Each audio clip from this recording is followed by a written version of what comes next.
Bonjour à toutes et à tous, j'espère que vous allez bien, moi je vais très bien, en ce lundi ensoleillé, en tout cas dans ma région, donc ça fait plaisir, ça donne une bonne énergie pour débuter la semaine. Aujourd'hui j'avais envie de travailler avec vous sur le rejet. Alors le rejet bien entendu c'est une des 5 blessures de l'âme qui a été développée par Lise Bourbeau, donc je n'invente rien. Simplement là je ne vais pas rentrer dans le détail du pourquoi on porte en nous cette blessure du rejet, mais plutôt comment on l'a au quotidien, parce qu'on l'a à peu près tous d'une certaine façon. Donc c'est pour ça que je ne rentre vraiment pas dans les détails du pourquoi, du comment de cette blessure, mais plutôt comment on vit avec en fait au quotidien. On vit avec parce qu'en fait on est tout le temps dans la censure, dans l'auto-jugement quand il s'agit de nous-mêmes. On va rejeter des parties de nous-mêmes qu'on n'accepte pas ou qu'on voudrait changer. On va s'auto-juger avec des phrases comme « je suis vraiment nulle, j'aurais dû le savoir, pourquoi je ne me suis pas écoutée, ceci et cela ». Enfin vraiment dans un jugement très profond et très dur vis-à-vis de soi. Le rejet en fait va être aussi très présent quand on va vouloir absolument devenir la meilleure version de soi-même en se disant aujourd'hui de toute façon je ne peux pas m'aimer, je ne peux pas m'accepter, je ne suis pas assez bien, par contre quand je mettrai ça en place, quand je serai comme ci, quand je serai comme ça ou quand j'arrêterai d'être comme ci ou comme ça, là je vais commencer à m'aimer. Et c'est là où l'erreur, si je puis dire, arrive, parce qu'en fait plus vous allez vous rejeter, moins vous allez vous aimer et moins vous allez tendre vers justement cette meilleure version de vous-même. C'est un lapsus révélateur pour le coup, parce qu'on est tous en train de vouloir devenir une meilleure version de nous-mêmes, et tant mieux, j'ai envie de vous dire. Sauf qu'il y a la bonne et mauvaise façon de le faire. La bonne façon, c'est plutôt dans le sens où vous allez devoir déjà commencer par être indulgent vis-à-vis de vous-même. Vous allez devoir déjà commencer par vous dire que peut-être ce que vous aspirez à devenir n'est pas possible. Ou peut-être que c'est possible. Vous laissez en fait une porte ouverte. Plutôt que d'être dans l'objectif impératif à atteindre, de prendre du recul et déjà d'accepter la personne que vous êtes vraiment, d'accepter votre physique, ce que vous êtes à l'intérieur de vous, etc. Pour vous ouvrir en fait à quelque chose de peut-être meilleur ou de différent. Et de vous ouvrir aussi tout court à vous dire que peut-être vous ne pourrez pas changer ça de vous. Une femme qui veut faire 1m75 alors qu'elle fait 1m63, ma taille par exemple, c'est impossible. Même si c'était un souhait, même si c'est comme ça que je voudrais être, à quoi bon continuer de persister à me dire que je m'aimerais quand je ferai 1m75 alors que ça n'est absolument pas possible? Dans mes rêves peut-être, mais sinon non. Donc vous voyez, c'est un exemple qui paraît complètement anodin et peut-être ridicule, sauf qu'on souhaite des fois atteindre des objectifs ou des versions de nous qui sont complètement inatteignables parce que ce n'est pas possible. Donc, au lieu d'être toujours dans ce rejet et dans cette dualité interne, pourquoi ne pas commencer à accepter qui nous sommes vraiment maintenant et trouver peut-être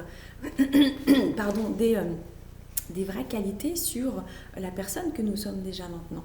Donc en fait, c'est comme si vous aviez en main une sorte de jeu de cartes.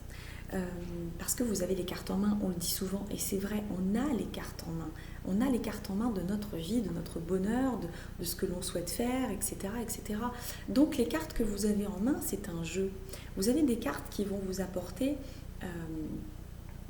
du positif au quotidien, des cartes que vous avez déjà dans votre jeu, qui sont des cartes, voilà, on va mettre avec un grand cœur dessus, ces cartes qui font que vous savez que c'est celles-ci, vos qualités, et que vous les acceptez et que vous aimez ces parts-là de vous. Ensuite, il y a des cartes qui sont pas très bonnes, des cartes qu'on va pouvoir mettre peut-être avec un petit pic ou une petite couleur qu'on n'aime pas trop, peut-être pourquoi pas le orange, si on veut prendre le feu vert, orange et rouge. Donc le feu vert, on va dire que c'est vos cartes vraiment positives, celles que vous représentez, celles qui vous animent, et vous savez que c'est vous. Et vous avez ces fameuses cartes orange qui là, pour le coup, sont des cartes qui vous plaisent moins. Vous savez que parfois vous êtes comme ci, parfois vous êtes comme ça. Imaginons si vous prenez la sociabilité ou le lâcher prise, parfois vous y arrivez, parfois non, c'est un peu difficile.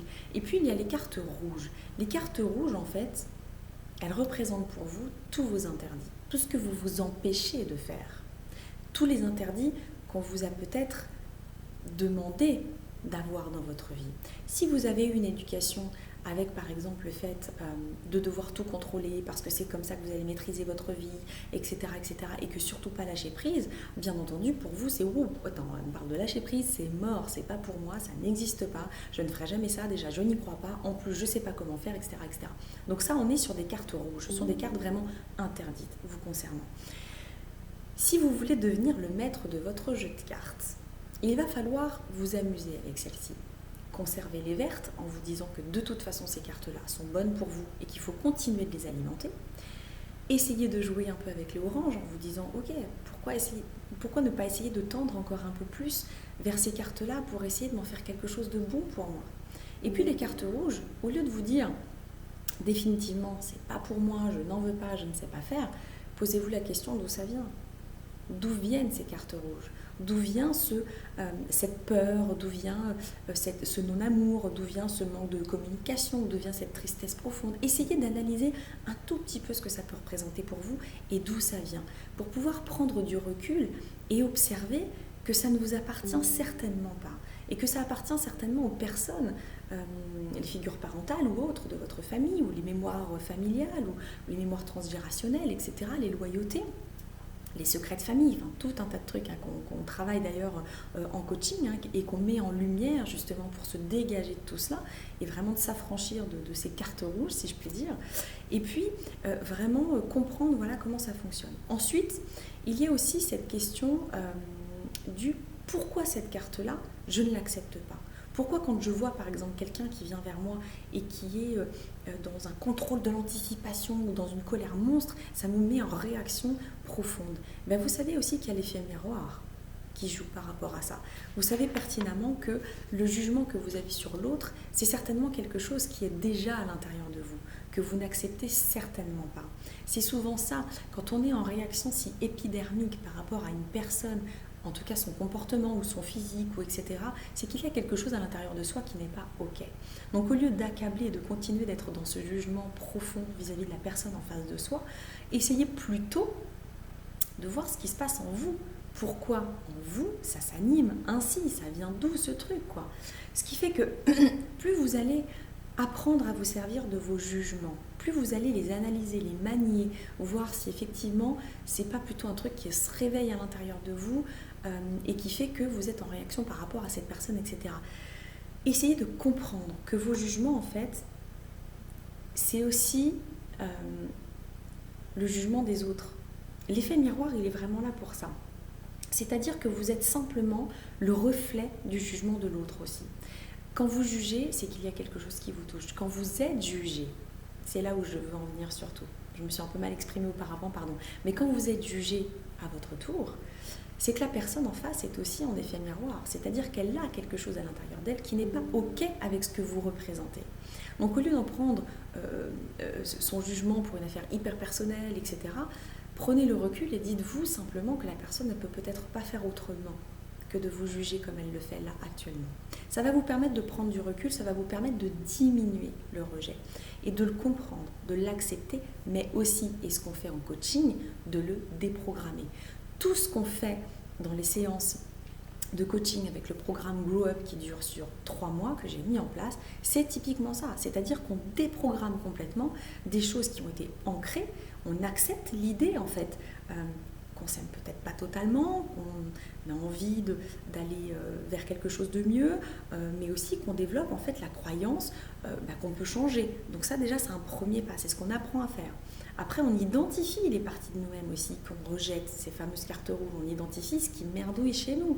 Et puis, on va comprendre aussi ce que ce rejet veut dire, comment il s'est mis en place, qu'est-ce que veulent dire ces cartes rouges, est-ce que c'est dangereux pour moi si vraiment je décide d'aller vers ça, ou comment ça fonctionne, etc. Et puis, on accepte aussi, on accepte qui nous sommes, quoi. De plus en plus, on fait l'état des lieux quelque part, on accepte qui l'on est vraiment. Pardon, excusez-moi. Et puis, on comprend aussi que les cartes qu'on a en main, ça n'est qu'un jeu. La vie, il faut aussi apprendre à l'utiliser comme un jeu. Elle attend ça, en fait, quelque part. L'univers attend ça de nous. Faites confiance en l'univers et il vous le rendra bien, vraiment. Donc, allez-y. Tout maîtriser n'empêchera pas d'arriver à un accident ou un traumatisme ou un truc grave. On ne sait pas ce qui peut arriver, donc autant essayer de manier les cartes avec bonheur et légèreté, et puis essayer d'avancer comme ça. Et puis, le fait de tout déprogrammer va vous permettre de reprogrammer d'autres choses. Donc voilà, j'avais vraiment envie de mettre un petit point important sur cette espèce de rejet qu'on a un peu tous à l'intérieur de nous, et puis surtout que le changement vient aussi, avec le lâcher-prise que vous allez mettre en place. Plus vous allez accepter d'une certaine façon ce rejet, le diminuer, déprogrammer pour reprogrammer autre chose, plus vous allez lâcher prise en fait sur tout ce qui vous posait problème jusqu'à présent pour accueillir pleinement qui vous êtes. Et vous allez voir que plus vous allez être dans l'accueil de qui vous êtes, plus vous allez tendre vers un bien-être, vers cette nouvelle version de vous-même que vous avez envie d'avoir, sans vous mettre des objectifs inatteignables qui ne sont pas possibles pour le 1m63 et le 1m75 par exemple.